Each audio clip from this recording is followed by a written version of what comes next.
Hello friends, exam sir के channel पर आपका स्वागत है। तो स्टार्ट करते हैं आज के पीवाईक्यू। जो आज के हमारे पीवाईक्यू रहेंगे वो हमारे 25 जून 2023 में जो हमारा टीजीटी का एग्ज़ाम हुआ था और शिफ्ट 2 में हुआ था।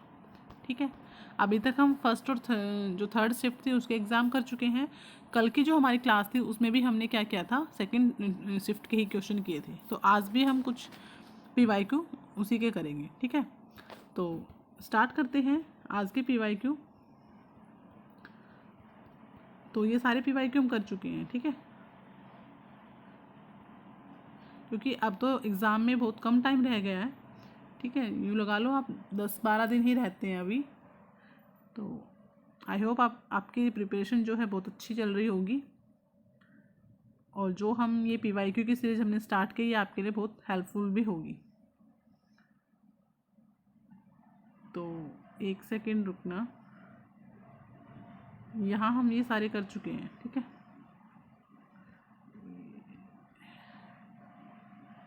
हाँ, कल का हमारा जो लास्ट क्वेश्चन था वो यही था कि memory that does not change its content due to external causes. ठीक है, तो आज का जो हमारा फर्स्ट क्वेश्चन है ये आपका आज का फर्स्ट क्वेश्चन है। तो देखो यहाँ पे क्या है, what will the output of a given program be. तो यहाँ पे एक देखो सी का प्रोग्राम है कि एक हेडर फाइल है studio.h जो एक स्टैंडर्ड इनपुट आउटपुट फाइल होती है। ठीक है, मेन फंक्शन स्टार्ट किया है और मेन फंक्शन में एक प्रिंटफ फंक्शन है।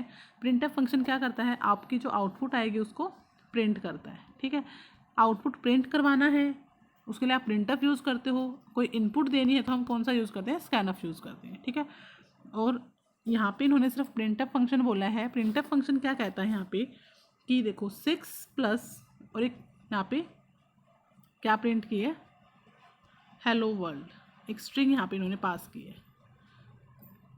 तो यहाँ पे आप देखो इन्होंने बोला printf 6+ hello world #n।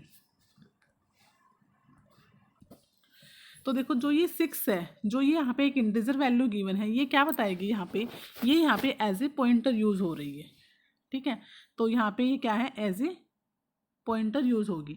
Means जो ये 6 है ये क्या बताता है कि आपका जो प्रिंटफ फंक्शन काम करेगा वो कहाँ से करेगा, वो 6 इंडेक्स से स्टार्ट करेगा। ठीक है, तो मतलब 0 से इंडेक्सिंग स्टार्ट होती है किसी भी स्ट्रिंग की, तो इन्होंने कहा जो 6th पोजीशन होगी हमारी वहाँ से आपको क्या करना है, इंडेक्सिंग स्टार्ट करनी है। ठीक है, मतलब वहाँ से आपकी जो स्ट्रिंग होगी वो प्रिंट होगी। ये जो 6 है ये यहाँ पे ये डिटरमाइन कर रहा है कि जो आपका प्रिंटफ फंक्शन काम करेगा वो 6th पोजीशन से करेगा। ठीक है, तो देखो 6th पोजीशन क्या होगी, ये आपकी 0 पोजीशन है एच वाली। देखो यहाँ पे लिखा हुआ है हेलो, स्पेस है बीच में और फिर वर्ल्ड, ऐसे है ना। ठीक है, तो ये आपकी 0 पोजीशन, 1 पोजीशन, 2, 3, 4, 5 पोजीशन पे आपका बैक स्पेस है और सॉरी वाइट स्पेस है, और यहाँ पे आपके 6th पोजीशन है। तो मीन्स यहाँ से ये 6th पोजीशन से क्या करेगा, प्रिंट करना स्टार्ट करेगा। ठीक है, तो यहाँ से जब इसने प्रिंट करना स्टार्ट किया और लास्ट तक जहाँ पर उसको लास्ट स्ट्रिंग का जो मिल रहा है, जहाँ पे उसको /n मिलेगा वहाँ तक क्या करेगा, ये प्रिंट करेगा। /n का मतलब क्या है, फिर स्पेस आएगा। ठीक है, तो वर्ल्ड के बाद स्पेस आ जाएगा। तो यहाँ पे देखो क्या प्रिंट होगा, सिंपल वर्ल्ड प्रिंट होगा। ठीक है, तो ऑप्शन नंबर जो सी है वो आपका यहाँ पे आंसर रहेगा। ठीक है, तो इस टाइप का जब कोई भी प्रिंटफ फंक्शन में कोई इंटीजर गिवन है तो वो इंटीजर ये बताता है, एज ए पॉइंटर यूज़ होता है। वो कहता है कि आपकी जो स्ट्रिंग प्रिंट होगी वो इस पोजीशन से स्टार्ट होगी। तो यहाँ से पोजीशन से स्टार्ट हुआ तो वर्ल्ड जो है प्रिंट होगा यहाँ पे। तो ऑप्शन नंबर सी इसका करेक्ट आंसर होगा। नेक्स्ट क्वेश्चन है, in which of the following directories are the configuration files found. अच्छा, कौन सी ऐसी डायरेक्टरीज है जिसमें हमारे सारे सिस्टम की जो कॉन्फ़िगरेशंस होती है, जो सिस्टम की पूरी जो सेटिंग है उस टाइप्स की फ़ाइल हमारी होती हैं, तो वो आपकी कौन सी फ़ाइल होती है। देखो जो आपकी ये DEV फाइल है इसमें आपके डिवाइस से रिलेटेड होते हैं। रूट फाइल होती है, जो आपकी मेन जो रूट डायरेक्टरी है वो उसको ये डिटरमाइन करता है। जो आपकी ETC होती है ना, जो आपका ये ETC होता है ये आपकी कॉन्फ़िगरेशन फाइल होती है। ठीक है, सॉरी ये डायरेक्टरी में क्या होता है, कॉन्फ़िगरेशन फाइल होती है। तो इसका जो आंसर रहेगा ऑप्शन नंबर सी रहेगा, ETC वाला। ठीक है, नेक्स्ट क्वेश्चन है which of the following are the most essential components of a computer system uses for the communication over internet. बहुत ही बेसिक क्वेश्चन है कि एक कंप्यूटर सिस्टम का जो इसेंशियल कंपोनेंट्स क्या होगा जब आप कम्युनिकेट कर रहे हो ओवर द इंटरनेट। देखो जब आप नेटवर्क की बात कर रहे हो कि नेटवर्क के थ्रू आप कुछ भी क्या कर रहे हो, कम्युनिकेट कर रहे हो, तो सबसे पहले आपके पास क्या होना चाहिए, नेटवर्क कनेक्शन होना चाहिए ना। ठीक है, तो यहाँ पे सबसे पहले आपके पास क्या होगा, NIC। ठीक है, नेटवर्क इंटरफेस कार्ड। ये क्या होता है, NIC मतलब क्या होता है कि इंटरफेस कार्ड नंबर होता है। ठीक है, जिसके थ्रू आपके सिस्टम को नेटवर्क मिलता है और फिर आप उस नेटवर्क के थ्रू क्या करते हो, कम्युनिकेट करते हो। दूसरा आपका TCP/IP होता है जो कनेक्शन ओरिएंटेड प्रोटोकॉल है। ठीक है, तो ये सबसे इंपॉर्टेंट है। जब भी आप नेटवर्क की बात कर रहे हो तो NIC कार्ड होता है। ठीक है, जिसके थ्रू आपको नेटवर्क मिलता है, नेटवर्क इंटरफेस कार्ड होता है, और दूसरा TCP प्रोटोकॉल को फॉलो करते हो। देखो फर्स्ट ऑप्शन में एप्लीकेशन और माउस की बात हो रही है, कीबोर्ड मॉनिटर की बात हो रही है, तो इनका जो है नेटवर्किंग से कोई भी रिलेशन नहीं है। ये सिंपल आपके इनपुट आउटपुट डिवाइसेस हैं, तो इनका नेटवर्क से कोई लिंक नहीं है। ठीक है, तो यहाँ पे ऑप्शन नंबर C इसका करेक्ट आंसर होगा। नेक्स्ट क्वेश्चन है communication between an application program and A database server occur via. तो देखो यहाँ पे सिंपल बोला है कि जब आपका एप्लीकेशन प्रोग्राम, जब आप किसी ऐप के थ्रू क्या कर रहे हो, कम्युनिकेट कर रहे हो और उसके डेटाबेस सर्वर से कनेक्ट हो रहे हो। ये इस टाइप का क्वेश्चन हमने कल भी किया था। जब आप एप्लीकेशन के थ्रू किसी वेबसाइट्स को क्या कर रहे हो, एक्सेस कर रहे हो, तो वो आपका वहाँ पे क्या होता है, आपका HTTP फॉलो होता है। ठीक है, लेकिन यहाँ पे इन्होंने बोला आप ऐप के थ्रू, ऐप और डेटाबेस के बीच में डेटाबेस का जो सर्वर उनके बीच में कम्युनिकेशन हो रहा है, तो वहाँ पे किसके थ्रू होगा, आपका जो ODBC होता है या फिर JDBC होता है, इसके थ्रू क्या होता है आपका जो आप ऐप है, कोई भी ऐप है, उसके डेटाबेस सर्वर के साथ क्या करते हो, कनेक्शन आपका बन जाता है। ठीक है, तो ODBC की फुल फॉर्म यहाँ पे क्या होती है, ओपन डेटाबेस कनेक्शन, और JDBC क्या होता है, जावा डेटाबेस कनेक्शन। ठीक है, तो इसके थ्रू आप जावा के डेटाबेस से कनेक्ट होते हो, इसके थ्रू आप कोई भी डेटाबेस हो उससे क्या हो जाते हो, कनेक्ट हो जाते हो। ठीक है, तो ODBC और JDBC इसका करेक्ट आंसर रहेगा।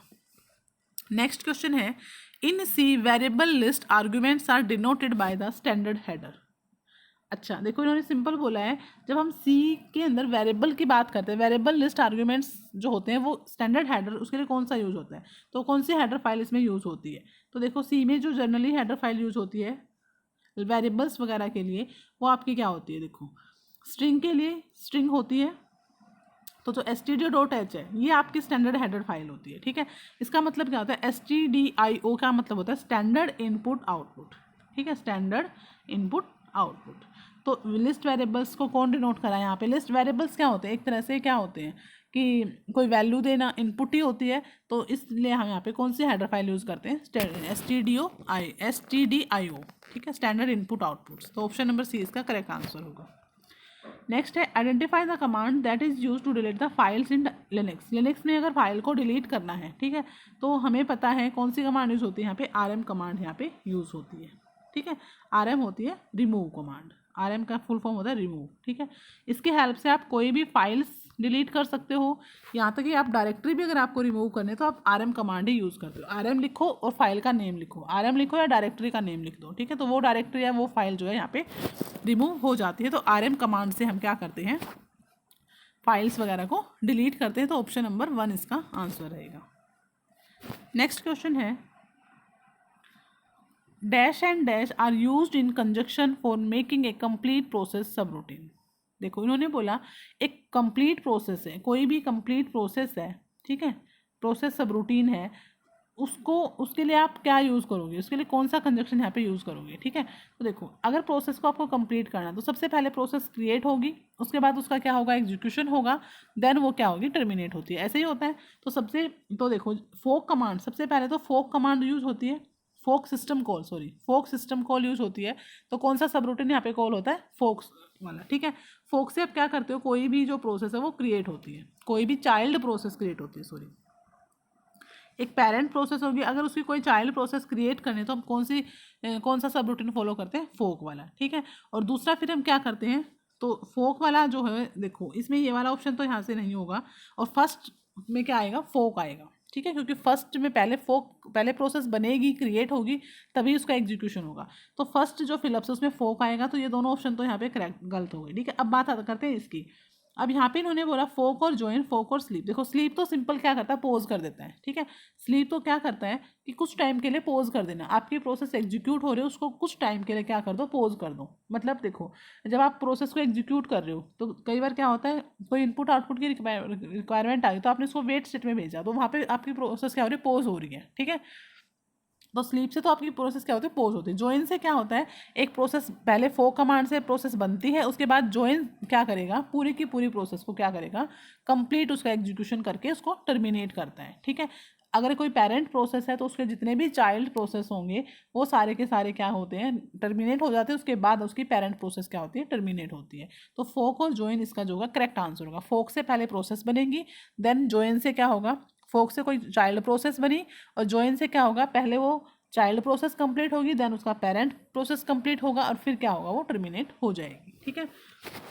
क्योंकि अगर चाइल्ड प्रोसेस अभी कंप्लीट नहीं हुई तो पेरेंट जो है टर्मिनेट नहीं हो सकती, ठीक है। तो पहले चाइल्ड प्रोसेस टर्मिनेट करेगी, अपना एग्जीक्यूशन कंप्लीट करेगी, देन आपकी पेरेंट प्रोसेस करती है, ठीक है। तो यहाँ पे इन दोनों के बीच में क्या होता है, ये दोनों ही हमारे यहाँ पे यूज़ होते हैं जब कोई प्रोसेस को कंप्लीट किया जाता है, ठीक है। तो फोक और ज्वाइन यहाँ पे करेक्ट आंसर होगा। नेक्स्ट क्वेश्चन है which of the following is not a network layer function. देखो नेटवर्क लेयर फंक्शंस आपने देखो यहाँ पे नोटिस क्या होगा, अभी तक हमने जितने भी PYQ हैं, तो अगर नेटवर्क हम के कंप्यूटर नेटवर्क की अगर हम बात करें, इंपॉर्टेंट टॉपिक्स की बात करें, तो जो आपके प्रोटोकॉल है, सॉरी जो आपकी लेयर हैं, जो आपकी OSI मॉडल की या OSI मॉडल की जो लेयर है या फिर आपकी TCP/IP मॉडल की जो लेयर है, उन पे ही क्वेश्चंस बनते हैं, ठीक है। तो मेनली नेटवर्क से क्वेश्चंस यही आते हैं। कोई लेयर का फंक्शन पूछ लिया, किसी लेयर पे कैसे डेटा जाता है वो पूछ लिया, ठीक है। कौन सी लेयर ऊपर अपर होती है, कौन सी लोअर लेयर होती है, ठीक है। कौन सी लेयर से सर्विस मिलती है, ठीक है। नेटवर्क लेयर जो है कौन सी लेयर से अपनी सर्विस लेगी, कौन सी को सर्विस देती है, हेडर जो है कहाँ पे रिमूव होता है, हेडर कहाँ पे ऐड होता है। जब आप सेंडर साइड में क्या करते हो, प्रोसेसिंग होती है, तो आपके पास जो लेयर टू लेयर क्या होते हैं, हेडर ऐड होते होते जाते हैं, ठीक है। हर लेयर क्या करती है, अपना हेडर क्या करती है, ऐड करती है, ठीक है। और रिसीवर साइड पे क्या होते हैं, वो हेडर जो है one by one layer two layer क्या हो जाते हैं, डिलीट हो रिमूव किए जाते हैं, ठीक है। और लास्ट में फिर आपका एक्चुअल जो डेटा होता है, मैसेज होता है, वो आता है, ठीक है।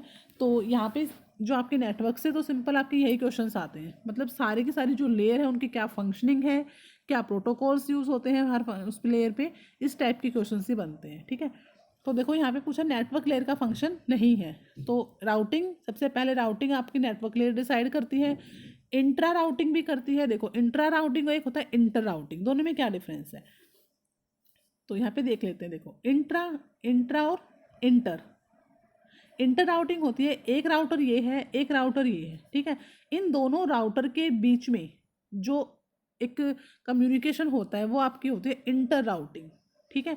मतलब एक राउटर से दूसरे राउटर में जा रहा है डेटा, ठीक है। तो वो कौन से रूट से जाएगा, उसका रूट क्या होगा, क्योंकि देखो मल्टीपल रूट्स होते हैं, ठीक है। तो कौन से यहाँ पे जो राउटिंग रूट डिसाइड होता है वो होती है आपकी inter routing, INTER, inter routing.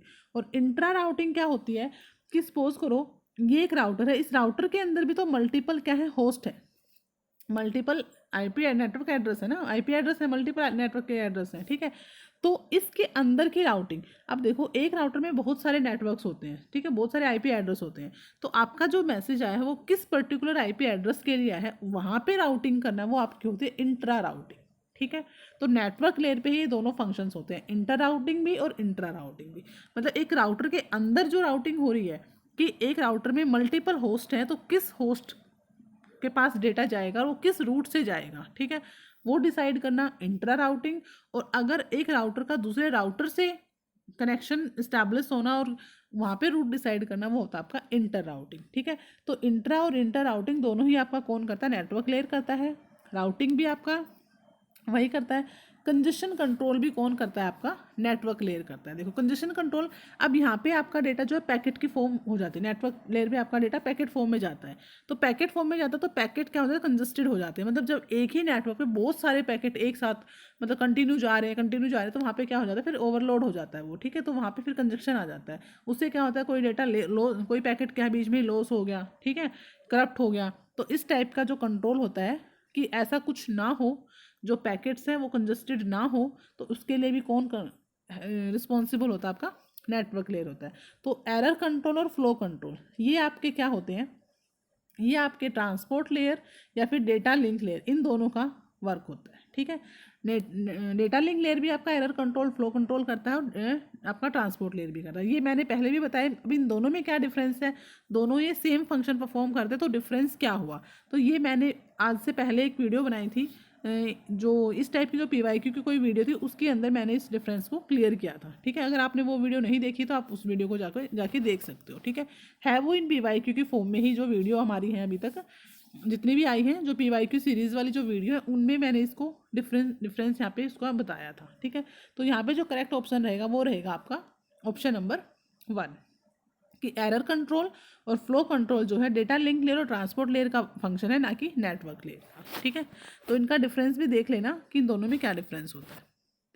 Next question है, scanf is a pre defined function in which of the following header files. बहुत ही इजी क्वेश्चन है। स्कैनफ क्या होता है, जब आपको कोई इनपुट लेनी है, ठीक है, इनपुट जब आप प्रोग्राम में इनपुट दे रहे हो तो आपका स्कैनफ फंक्शन यूज होता है। प्रिंट आउटपुट मतलब प्रिंट करवाने के लिए यूज होता है, स्कैनफ इनपुट के लिए। ठीक है, और प्रिंटफ और स्कैनफ के लिए कौन सी हेडर फाइल यूज होती है, वही आपकी होती है stdio.h। इनपुट आउटपुट के लिए अभी हमने ऊपर भी क्वेश्चन में देखा था कि जब हम इनपुट आउटपुट की बात करें हैं तो हम stdio.h जो होती है, stdio जो हमारी हेडर फाइल है उसको हम यूज़ करते हैं। ठीक है, तो ऑप्शन नंबर जो सेकंड है इसका करेक्ट आंसर होगा। नेक्स्ट क्वेश्चन है, dash are a set of computer programs with necessary documentation. बहुत ही सिंपल क्वेश्चन है कि कंप्यूटर प्रोग्राम का जो सेट होता है, सेट ऑफ कंप्यूटर प्रोग्राम्स क्या होते हैं, सॉफ्टवेयर होते हैं। ठीक है, तो ऑप्शन नंबर 20 का करेक्ट आंसर होएगा। ठीक है, जिसके प्रोग्राम साथ में कुछ डॉक्यूमेंटेशन भी है, तो पूरा सॉफ्टवेयर का पैकेज होता है वो। नेक्स्ट क्वेश्चन है, which of the following 4 byte IP address are used for internet protocol layer. ठीक है, देखो यहाँ पे इन्होंने बोला कि IP जब हमारा जो IP एड्रेस होता है, अब IP एड्रेसिंग भी कहाँ होती है, आपकी नेटवर्क लेयर पे ही होती है। ठीक है, तो इन्होंने कहा जब आपका IP एड्रेस की बात होती है तो IP एड्रेस जो है आपके दो वर्जन में होते हैं, 2 टाइप्स में यूज होते हैं। एक होता है IP वर्जन 4, एक होता है IP वर्जन 6। ठीक है, सॉरी 6। तो IP वर्जन 4 आपका कितने बिट का होता है, 32 बिट का होता है। कितने बिट का होता है, 32 बिट का, या आप बोल सकते हो 4 बाइट का। ठीक है, क्योंकि देखो एक बाइट में कितना होता है, एक बाइट में 8 बिट होती हैं। ठीक है, और तो 32 बिट में कितनी बाइट हो जाएंगी आपकी, 4 बाइट में, मतलब 4 बाइट में आपकी क्या हो जाएंगी, 32 बिट्स हो जाएंगी। ऐसा ही होता है। और जो आपका IP वर्जन 6 होता है वो आपका कितना होता है, वो आपका 128 बिट का होता है। IP वर्जन 6 किसका होता है, 128 बिट का होता है। ठीक है,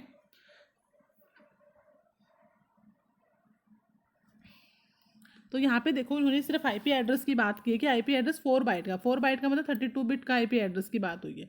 तो जो आपका 32 बिट का IP एड्रेस होता है तो उसके अंदर 2 फील्ड होती हैं। एक होती है आपकी नेटवर्क फील्ड, नेटवर्क का एड्रेस होता है, एक में क्या होता है आपके होस्ट का एड्रेस होता है। ठीक है, तो ये क्या बताते हैं कि ये जो नेटवर्क एड्रेस है इसमें कितने नंबर ऑफ नेटवर्क्स होंगे। अब नेटवर्क एड्रेस में क्या, कितने नंबर ऑफ नेटवर्क एड्रेस होंगे और कितने नंबर ऑफ होस्ट के एड्रेस होंगे। ठीक है, तो एक नेटवर्क के अंदर कितने नंबर ऑफ होस्ट होते हैं वो आपको यहाँ से पता चलता है। ठीक है, और ये टोटल कितने बिट का होता है, 32 बिट का होता है। ठीक है, अब हमारा जो IP वर्जन 4 होता है उसको 5 क्लास में क्या क्या है, कैटेगराइज किया है, class A B C D E। ठीक है, तो क्लास ए में क्या होता है, तो ये अलग अलग होता है कि क्लास ए में कितने बिट का नेटवर्क एड्रेस होगा, कितने का होस्ट होगा, क्लास बी में कितने का होगा। उस टाइप से अलग अलग क्लास में नंबर ऑफ नेटवर्क्स अलग होते हैं, नंबर ऑफ होस्ट अलग होते हैं। ठीक है, तो यहाँ पे सिंपल ये पूछा है कि जो IP एड्रेस होता है उसके अंदर आपका कौन सी टर्म होती है। देखो फर्स्ट इसने बोला नेटवर्क एड्रेस, पोर्ट एड्रेस नहीं होता, मैक एड्रेस नहीं होता। नेक्स्ट ऑप्शन क्या है, network address and host address. तो आपके जो IP वर्जन 4 होता है 32 बिट्स का होता है, उसके अंदर आपका एक नेटवर्क का एड्रेस होता है, एक फील्ड, एक आपके होस्ट का एड्रेस होता है, जो क्या बताता है कि इस क्लास के अंदर इतने नेटवर्क्स होंगे और पर नेटवर्क इतने होस्ट होंगे। ठीक है, मैंने आपको पहले भी बोला था अगर आपको IP एड्रेसिंग पे अलग से वीडियो चाहिए जिसमें हम पूरा इसको क्या करेंगे, एक्सप्लेन करेंगे। ठीक है, और इस पे अगर कोई क्वेश्चन आता है ना तो न्यूमेरिकल क्वेश्चंस भी इस पे बनते हैं बहुत सारे, ठीक है, कि इतने का मास्क है, ठीक है, तो आप उसमें से नेटवर्क बताओ कितने होस्ट होंगे, तो इस टाइप के क्वेश्चंस यहाँ पे बनते हैं। तो अगर आपको इस टॉपिक्स पे अलग से वीडियो चाहिए तो आप कमेंट बॉक्स में कमेंट कर देना, फिर मैं उसके लिए अलग से क्या बनाऊंगी, पूरा इस टॉपिक्स को हम एक ही सिंगल टॉपिक को क्या करेंगे, पूरा एक्सप्लेन करेंगे, ठीक है।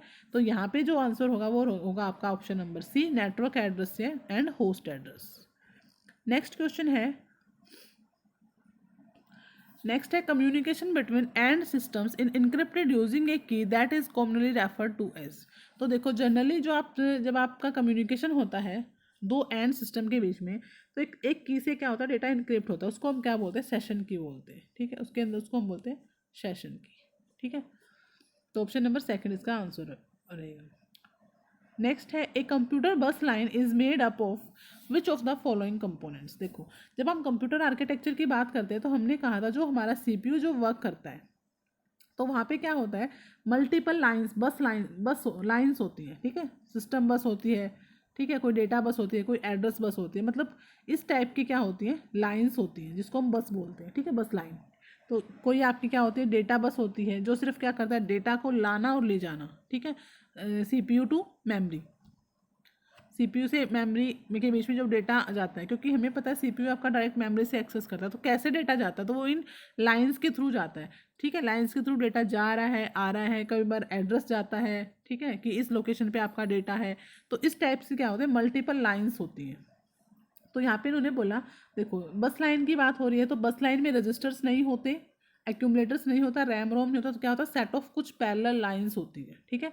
अब कंप्यूटर बस की बात करेंगे तो बस लाइन के अंदर आपकी बहुत सारी पैरेलल लाइंस होती हैं, डेटा लाइंस, ठीक है। अब 8 बिट की लाइंस है, ठीक है, सपोज करो 8 बिट का सॉरी हाँ 8 बिट की डेटा लाइंस है, तो 8 लाइंस होंगी कि एक लाइन एक ही बिट को क्या करती है, लाने ले जाने का वह काम करेगी, ठीक है। तो इस टाइप से मल्टीपल पैरेलल लाइंस होती हैं वहाँ पे, ठीक है। तो इसका ऑप्शन नंबर बी इसका करेक्ट आंसर रहेगा कि सेट ऑफ पैरेलल लाइंस होते हैं बस लाइन के अंदर।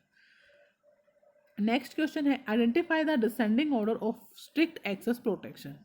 देखो ये आपका C++ का है कि आप जब आप किसी भी क्लास के मेंबर्स फंक्शंस को या डेटा मेंबर्स को पब्लिकली आप एक्सेस करोगे, ठीक है, प्राइवेटली करोगे, प्रोटेक्टेड करोगे, तो ये प्रोटेक्शंस के मतलब एक्सेस जो हो रहा है उसके प्रोटेक्शंस के लिए हम यूज़ करते हैं, जिसको हम बोलते हैं स्ट्रिक्ट एक्सेस प्रोटेक्शंस। मतलब कौन सा डेटा, देखो एक क्लास का डेटा दूसरी क्लास यूज़ कर सकती है, ठीक है, तो ये डिटरमाइन करना कि डेटा जो आपका एक क्लास का जो भी डेटा है या कोई भी फंक्शन है तो दूसरी क्लास उसके कितने डेटा को यूज़ कर सकती है, कौन से फंक्शंस को वो यूज़ कर सकती है, एक्सेस कर सकती है, तो मतलब जो एक्सेस स्पेसिफायर हम इसको बोलते हैं इनको, ये हमारे क्या होता है, एक्सेस स्पेसिफायर, जो एक्सेस की स्पेसिफिकेशन करता है कि जो क्लास के अंदर डेटा है या मेंबर फंक्शन है उसको कौन सी क्लास एक्सेस कर सकती है, कौन सी नहीं कर सकती, वो स्पेसिफाई करना आपका एक्सेस स्पेसिफायर होता है। तो यहाँ पे उन्होंने बोला इनको डिसेंडिंग ऑर्डर में लगाना है, मतलब जो सबसे ज़्यादा पहले स्ट्रिक्ट है, पहले सबसे ज़्यादा स्ट्रिक्ट है वो वाला, फिर उसके बाद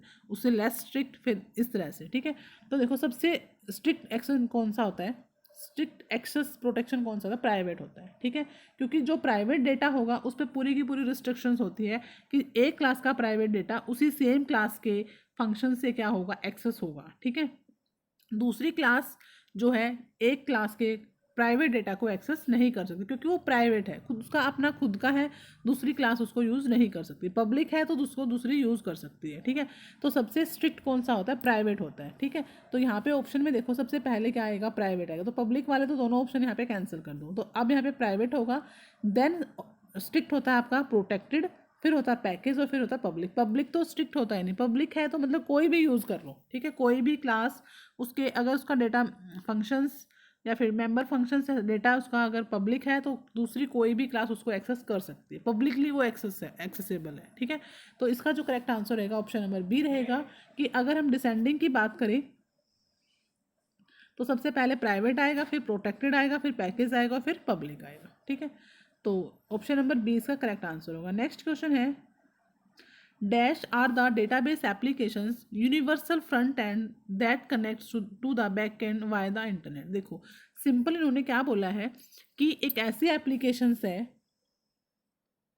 एक ऐसी एप्लीकेशंस, एक सेकेंड, इन्होंने बोला एक ऐसी एप्लीकेशंस जिससे क्या होता है, यूनिवर्सली जो फ्रंट एंड है वो आपके बैक एंड से कनेक्ट होगा। देखो फ्रंट एंड कौन सा होता है, जो यूज़र यूज़ कर रहा है, वो जहाँ पे यूज़र इंटरफेस है वो आपका फ्रंट एंड होता है, ठीक है। बैक एंड क्या होता है, जो बैक में जो काम हो रहा है, वहाँ पे सर्वर काम कर रहा है, ठीक है, तो वो आपका क्या होता है, बैक एंड होता है। कि बैक एंड पे डेटा, आपका डेटाबेस हो गया बैक एंड पे, ठीक है।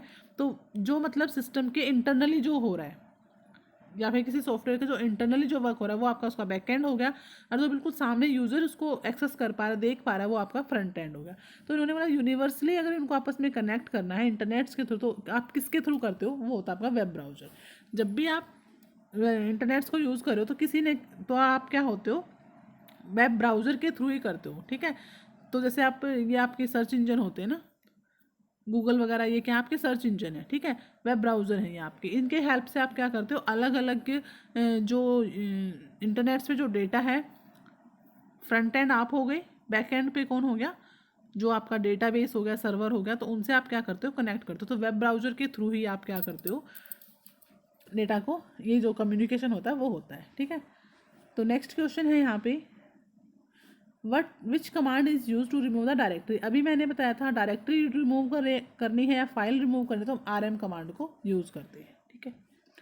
नेक्स्ट क्वेश्चन है, which layer is responsible for sending data as a bit stream. ये भी मैं कई बार बता चुकी हूँ कि बिट की फॉर्म में डेटा कहाँ पे होता है, फिजिकल लेयर पे होता है, ठीक है। नेटवर्क लेयर पे क्या होता है, पैकेट्स होते हैं। डेटा लिंक लेयर पे आपके फ्रेम होते हैं, और फिजिकल लेयर पे आपकी बिट की फॉर्म में जाता है, ठीक है। तो यहाँ पे होगा आपका फिजिकल लेयर। बहुत ही ईजी क्वेश्चन था ये भी। नेक्स्ट क्वेश्चन है, what is the average case time complexity of merge short. कि मर्ज शॉर्ट की जो एवरेज केस कॉम्प्लेक्सिटी है वो क्या होगी। देखो जो आपकी मर्ज शॉर्ट है वो आपकी डिवाइड एंड कॉन्क्योर पे बेस होती है, ठीक है। और उन्होंने दूसरी बात, कॉम्प्लेक्सिटी की बात करें तो मर्ज शॉर्ट की जो कॉम्प्लेक्सिटी होती है वो तीनों केस में, चाहे वो बेस्ट केस हो, चाहे वो एवरेज केस हो या फिर आपका वर्स्ट केस हो, तीनों ही केस में इनकी जो कॉम्प्लेक्सिटी होती है वो क्या होती है, order of n log n, ठीक है। सेम होती है तीनों केसेस में। तो order of n log n क्या होती है, जो मर्ज शॉर्ट की कॉम्प्लेक्सिटी होती है। तो यहाँ पे एवरेज केस की पूछी है तो n log n होगी, बेस्ट की भी यही होती है और वर्स्ट की भी यही होती है, ठीक है। नेक्स्ट क्वेश्चन है, information transformed during encryption is. अच्छा, जब आप इनक्रिप्शन कर रहे हो, ठीक है, ड्यूरिंग इनक्रिप्शन की बात हो रही है, तो जो इन्फॉर्मेशन ट्रांसफॉर्म हुई है वो क्या होता है, आपका प्लेन टेक्स्ट होता है। क्योंकि प्लेन टेक्स्ट में ही क्या होता है, आपका इनक्रिप्शन टेक्निक्स इम्प्लीमेंट होती है और उसके बाद आपका चीपर टेक्स्ट बनता है, ठीक है। तो यहाँ पे ड्यूरिंग इनक्रिप्शन पूछा है, आफ्टर इनक्रिप्शन पूछता तो चीपर टेक्स्ट होता, कि इनक्रिप्शन होने के बाद तो क्या मिलता है आपको, चीपर टेक्स्ट मिलता है। बट इनक्रिप्शन जब हो रहा है तो जो इन्फॉर्मेशन आप यूज़ कर रहे हो, ट्रांसफॉर्म कर रहे हो, वो आपकी क्या होती है, प्लेन टेक्स्ट होता है। आपका जो ओरिजिनल मैसेज होता है उसको आप प्लेन टेक्स्ट बोलते हो। इनक्रिप्शन करने के बाद, इनक्रिप्शन एल्गोरिथम को इम्प्लीमेंट करने के बाद जब आपका कोई डेटा आता है वो आपका चीपर टेक्स्ट होता है, ठीक है। तो यहाँ पे आपका प्लेन टेक्स्ट जो है करेक्ट आंसर होगा। नेक्स्ट क्वेश्चन है, the construction of a computer generated simulations that simulate real world activities using interactive graphic software and hardware. देखो बिल्कुल ईजी क्वेश्चन है कि मतलब कंप्यूटर की हेल्प से आप क्या कर रहे हो, कोई सिमुलेशंस क्रिएट कर रहे हो, ठीक है। और वो कैसा होगा, वो कैसे दिखेगा कि रियल वर्ल्ड की एक्टिविटीज़ जैसा दिखेगा। मतलब आपको दिखेगा कि रियल में ऐसा हो रहा है बट वो रियल में नहीं होता, ठीक है। वो किसकी हेल्प से होगा, डिफरेंट जो हमारे ग्राफिक सॉफ्टवेयर हम यूज़ करते हैं, या फिर डिफरेंट जो हमारे हार्डवेयर यूज़ करते हैं, उनकी हेल्प से आप क्या बना रहे हो, रियल वर्ल्ड की जो एक्टिविटीज़ है उनको सिमुलेट कर रहे हो, ठीक है। मतलब रियल वर्ल्ड जैसा आप दिखा रहे हो कि ऐसा रियल में हो रहा है, ठीक है, बट वो रियल में नहीं होता। जो आपका फ्लाइट सिमुलेटर होता है वो यही होता है। देखो जब पायलट को ट्रेन किया जाता है ना कि इसको प्लेन को कैसे लैंड करना है, कैसे ड्राइव करना है पूरे के पूरे प्लेन को, तो क्या होता है वहाँ पे फ्लाइट सिमुलेटर होते हैं। मतलब वहाँ पे क्या होता है, फ्लाइट के जैसा इन्वायरमेंट होता है, पूरा का पूरा सारा का सारा सर्कमस्टांसेस एक्चुअल रियल जैसा होता है, बट वो एक्चुअल में प्लेन नहीं होता, ठीक है। अब ये नहीं है, पायलट को पहले प्लेन सिखाएंगे चलाना, कैसे उड़ाना है उसको, प्लेन कैसे लैंड करना है, कैसे टेक ऑफ करना है, जैसे भी है। तो वो सारी चीज़ें, ऐसा तो नहीं है कि उसको डायरेक्ट उसको आसमान में ही सिखाएंगे। तो उसके लिए क्या करते हैं, फ्लाइट सिमुलेटर यूज़ होता है कि एक ऐसा रियल वर्ल्ड जैसा इन्वायरमेंट बनाया जाता है, उसमें जो पायलट होता है उसको क्या ट्रेंड किया जाता है कि ऐसे ऐसे आपको चलाना है, और उसके बाद फिर वो क्या करता है, एक्चुअल में क्या करता है, ड्राइव करता है प्लेन को। ठीक है, तो इस टाइप का जो आपका होता है उसको हम क्या बोलते हैं, वर्चुअल रियलिटी सिस्टम।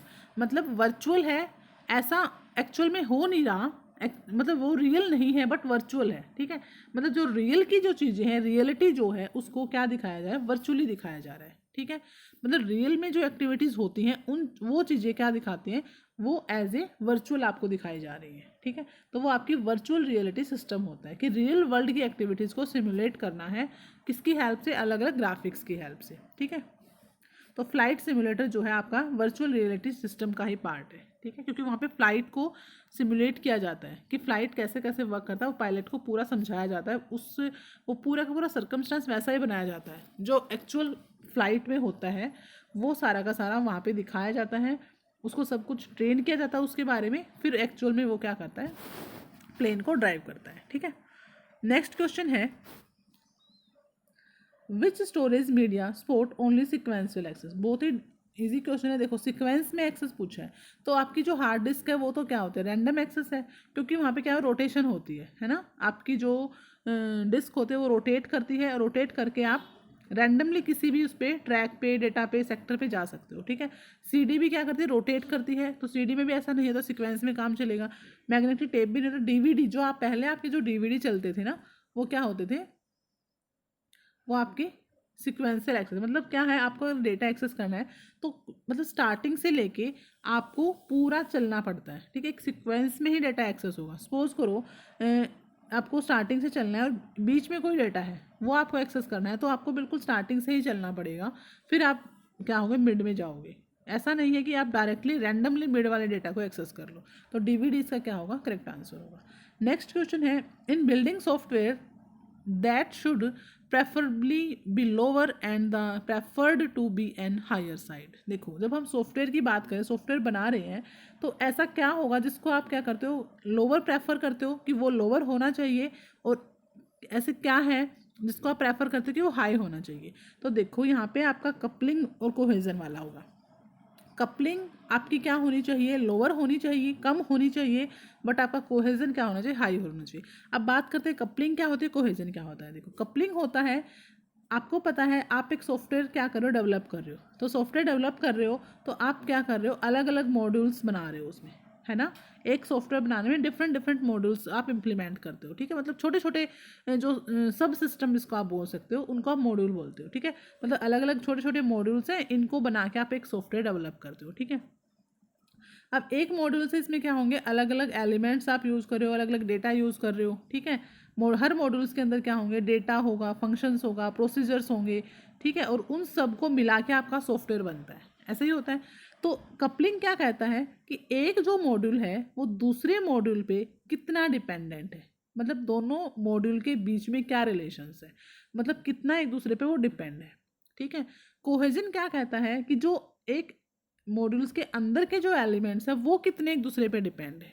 ठीक है, मतलब एक एलिमेंट्स इसके अंदर बहुत सारा डेटा है, फंक्शंस है, प्रोसीजर्स हैं, तो वो आपस में कितना आपस में डिपेंड है, वो होता है कोहेजन। ठीक है, अब यहाँ पे बात कर आती है कि लोअर और अपर की, कि भाई कपलिंग लो होनी चाहिए, हाई होनी चाहिए। तो हम क्या चाहते हैं, जो आपका एक अच्छा जो सॉफ्टवेयर जब आप बनाते हो, सॉफ्टवेयर जब डेवलप करते हो, तो हम क्या चाहते हैं कि जो कपलिंग हो ना वो क्या होनी चाहिए, वो लो होनी चाहिए, कि जो मॉड्यूल्स हैं वो इंडिपेंडेंटली वर्क करें, सारे मॉड्यूल्स इंडिपेंडेंटली वर्क करें, डिपेंडेंट ना हो। ठीक है, देखो अगर ये मॉड्यूल इस पर डिपेंड है, ये इस पर डिपेंड है, ये इस पर डिपेंड है, अगर ऐसे डिपेंडेंसी चलेगी तो फिर क्या होगा, उससे क्या होगा, सिस्टम जो सॉफ्टवेयर की जो परफॉर्मेंस है वो क्या होगी, डिग्रेड हो जाएगी। क्योंकि अगर एक ये मॉड्यूल काम करेगा तभी ये करेगा, ठीक है, क्योंकि ये इस पर डिपेंड है, ये काम करेगा तो फिर ये करेगा, तो ये आपस में क्या लिंक हो रखे हैं यहाँ पे।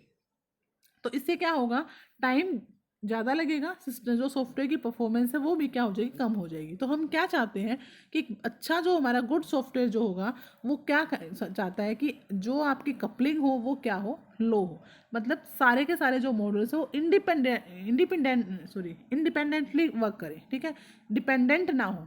ठीक है, इंडिपेंडेंट वर्क करें। ठीक है, वो आपका होता है लो कपलिंग, तो हम यही चाहते हैं कि कपलिंग लो हो। अब बात करते हैं कोहेजन की। कोहेजन क्या होना चाहिए, हम क्या चाहते हैं कि अगर एक मॉड्यूल्स के अंदर जो एलिमेंट्स हैं वो क्या हो, ज़्यादा से ज़्यादा एक दूसरे पे डिपेंड हो, मतलब उनके बीच में लिंकिंग अच्छी खासी होनी चाहिए, ठीक है। मतलब एक एलिमेंट दूसरे से ज़्यादा कनेक्ट हो, दूसरा फंक्शंस एक दूसरे के फंक्शंस को यूज़ करे, ठीक है। मतलब अंदर की जो लिंकिंग है वो आपकी क्या होनी चाहिए, स्ट्रॉन्ग होनी चाहिए, ठीक है। तो तभी तो मॉड्यूल अच्छे से वर्क करेगा। जब अंदर कोऑपरेट करेंगे सारे के सारे एलिमेंट्स, फंक्शंस, प्रोसीजर्स, तभी तो वो अच्छा मॉड्यूल्स बनेगा, वो अच्छे से वर्क कर पाएगा। तो हम चाहते क्या है कि जो कोहेजन होगा वो कैसा होगा, वो हाई होना चाहिए, ठीक है। मतलब अंदर जो लिंकिंग है, जो स्ट्रॉन्ग कनेक्टिविटी होनी चाहिए एलिमेंट्स के बीच में। बट अगर मॉड्यूल्स की बात करें तो वहाँ पे क्या होना चाहिए, आपकी जो डिपेंडेंसी है वो क्या होनी चाहिए, यहाँ पे कम होनी चाहिए, वो इंडिपेंडेंट वर्क करे, ठीक है। हर मॉड्यूल्स इंडिपेंडेंट वर्क करे बट एलिमेंट्स क्या हो, एक दूसरे पे डिपेंड हो, वो आपका लिए क्या होता है, बेटर सॉफ्टवेयर होता है, ठीक है। तो यहाँ पे अगर हम लोअर की बात करें तो आपकी जो कपलिंग है अमोंग कंपोनेंट्स के बीच में जो कपलिंग है वो कम होनी चाहिए, बट जो कोहेजन है वो क्या होना चाहिए, कंपोनेंट्स में अच्छा होना चाहिए, हायर उसमें होना चाहिए, ठीक है। मतलब कोहेजन इन बॉन्डिंग कंपोनेंट्स के अंदर जो बॉन्डिंग है वो, जो उनका जो कोहेजन है वो हाई होना चाहिए, बट उनकी जो कपलिंग है वो क्या होनी चाहिए, लो होनी चाहिए, ठीक है। तो वही आपका क्या होता है, एक अच्छा सॉफ्टवेयर बनता है तभी। तो ऑप्शन नंबर सी यहाँ पे करेक्ट आंसर होगा। और कपलिंग और कोहेजन से भी क्वेश्चन सॉफ्टवेयर इंजीनियरिंग में आते हैं, ठीक है। अब देखो जब कपलिंग और कोहेजन की बात करें तो डिफरेंट टाइप की कपलिंग होती है, डिफरेंट टाइप के कोहेजन्स होते हैं, ठीक है। तो कई बार क्वेश्चन कैसे पूछता है कि बेस्ट कपलिंग कौन सी है, ठीक है, और बेस्ट कोहेजन कौन सा है। तो ये टॉपिक्स भी इंपॉर्टेंट है आपका, वो भी आप कर लेना, ठीक है। क्योंकि कपलिंग में देखो डेटा कपलिंग होती है, ठीक है, कम्युनिकेशन कपलिंग होती है, या फिर कॉमन कपलिंग होती है, मतलब बहुत सारी कपलिंग होती है, इसी तरह कोहेजन भी होता है, ठीक है। तो बेस्ट कपलिंग क्या उनसे होती है, बेस्ट कोहेजन कौन सा होता है, और दूसरा कपलिंग लो होनी चाहिए, हाई होनी चाहिए, कोहेजन कैसा होना चाहिए, ये इस टाइप के क्वेश्चन यहाँ पे बनते हैं, ठीक है।